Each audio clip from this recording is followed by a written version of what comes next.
Joseph here, Vets Haul Junk Removal, Stafford, Virginia. Hope wherever you are, you're staying busy and making money in junk removal. One of the pieces of advice that I give out most often to new junk removal entrepreneurs is, if you look like a junk man, you will only be able to command junk man prices. If you look like a junk man, you will be paid like a junk man. Early on, when I started Vets Haul Junk Removal, I was wanting to build a very unique junk removal brand. And that's what it is, guys, a brand. If I looked like a junk man, I would not be able to command the type of rates that I do. And I always say, relatively speaking, we are significantly cheaper than all the rest of our junk removal competitors in the area. That's not saying we're cheap, guys. I don't sell on price. I sell on service and I sell on brand. We are expensive.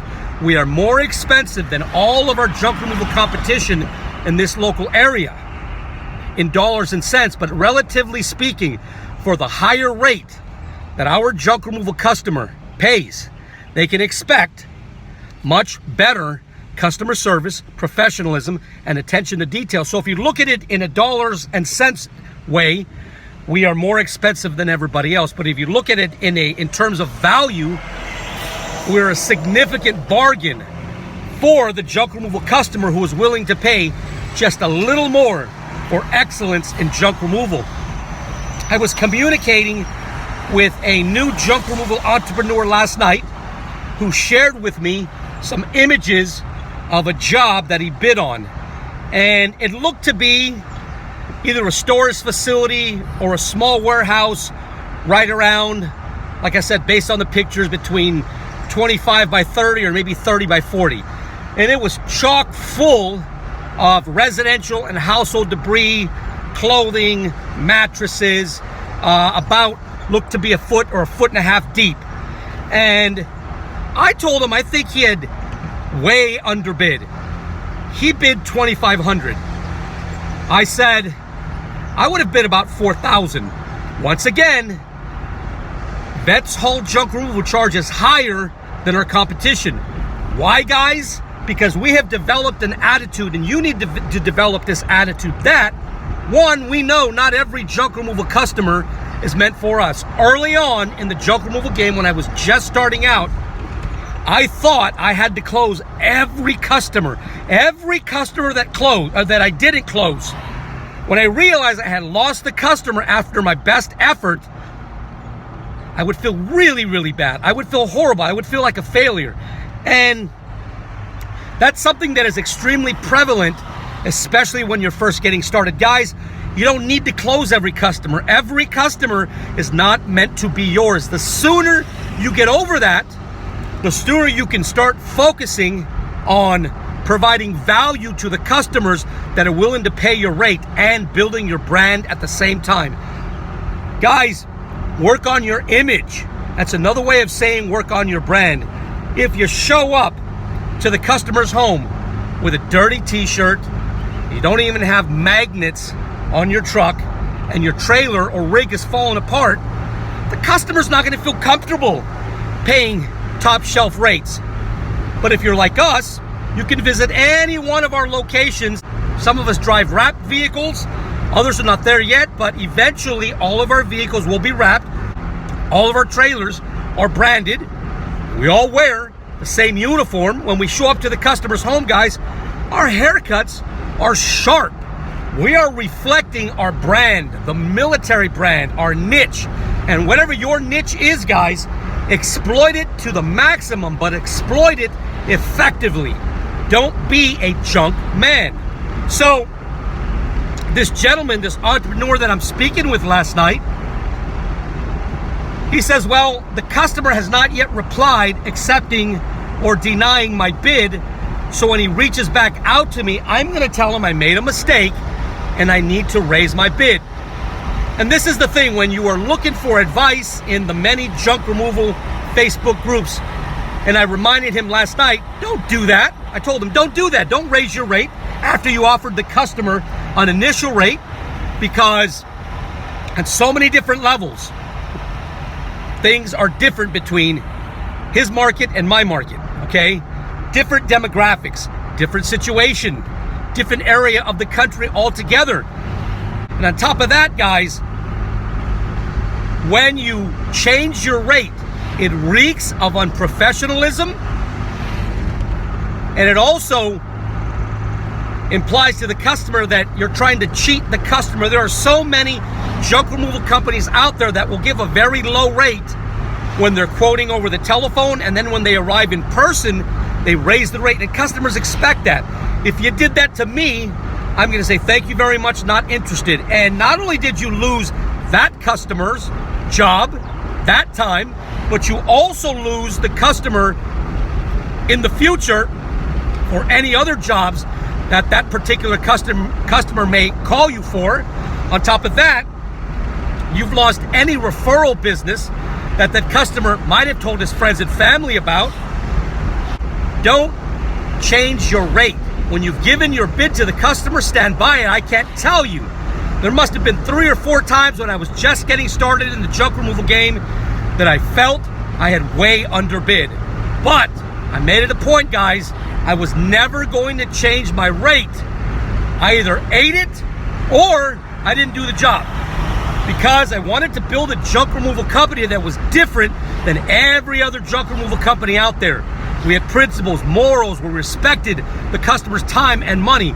And I can tell you guys, when you build a company on that foundation, oh my goodness, the customer elevates you. The customer will refer you to his friends and families. It's not always about the almighty dollar, guys. Yes, do we charge more? We certainly do. But we bring our A game far and above what everybody else in our local area can offer any of the junk removal customers in this area. On top of that, guys, another bit of practical advice. And I say practical because when it is practical, drive out to the customer to give the rate. But when you drive out to the customer, don't waste your time just driving out to the customer. Bring your rig with you, whether your rig is an empty truck, a trailer, an NPR, or what have you, so that when you arrive at the customer's home, you are ready, willing, and able to do the job, and the customer sees you. And the customer sees that you're able to do that. When you show up at the customer's home, ready and able to do the job, it is much easier to close the deal. The customer just wants to get rid of the stuff. They're going to say, well, the rate might have been a little higher than I'm willing to pay, but let's just do it. That's happened to me many, many times. If you can at all avoid it, do not give rates to the customer based on pictures. The longer you operate in this junk removal space, you will find pictures lie. When you're completely sure what you're getting into, because it's a simple project. Maybe the customer says, hey, I have a small pile of debris, a refrigerator, and a washer. I'd still ask for pictures of all of the items, even though I know what a refrigerator and a washer looks like. But I also want to take a look at what's around the stuff. Okay, maybe it's difficult to get stuff out of a garage because maybe around the refrigerator there's a bunch of debris that I might have to move. So I'd ask the customer, is that stuff going to be out of the way, or will I have to do it? In that case, I charge a little more. But only when you're 100% sure and accurate of what you're getting into should you give an estimate over the telephone. Always, always insist on photos, guys. And if you're 100% sure, then give the rate. But when it's practical, guys, go out and visit the customer. Show off for the customer. Show them your professionalism. Show them that you're in uniform. Speak to them confidently. Look them dead in the eye, guys. But always be willing to walk away if you gave the customer your best rate, which allows you to make a hefty profit. If the customer is not willing to pay your rate, that's okay. Back to what I said before. Not every customer is meant to be yours. I like to look at, and we have adopted, all of the guys on my team, every one of our locations, have adopted this mantra. Customers can be like the city bus. If you miss this customer, don't worry about it. There'll be another one along in 45 minutes. So I just wanted to give you guys these quick bits of wisdom in order to help you be more effective in providing rates for your customer. You know, you don't have to feel bad if you don't close every customer, no matter how good of a salesperson or a closer you are, guys. Guys, I come from a background of sales. I sold the toughest product in the world. I was a military recruiter selling the military lifestyle. I consider myself among the best salespeople around. And if I know it's all right that I don't close every customer, you should feel all right about it as well. If you like the type of stuff I talk about, would you subscribe to my YouTube channel? Additionally, if you want to be made aware every time I make another video, would you subscribe? Would you hit the bell icon? You can also leave a comment. That helps my SEO as well. If you are in Northern Virginia and you have stuff that you need to get rid of, maybe you have a bedroom set, some furniture that you need hauled away, maybe you have a shed or a trampoline in your backyard that you just need gone, reach out to the junk removal company powered by Veterans and Patriots. Vets haul junk removal in Stafford, Virginia. You can call us at 540-657-VETS. That's 540-657-VETS. And you can also find us online at vetshauljunk.com. That's vetshauljunk.com. I'm Joseph, and we are on the move, making things happen. Hooah!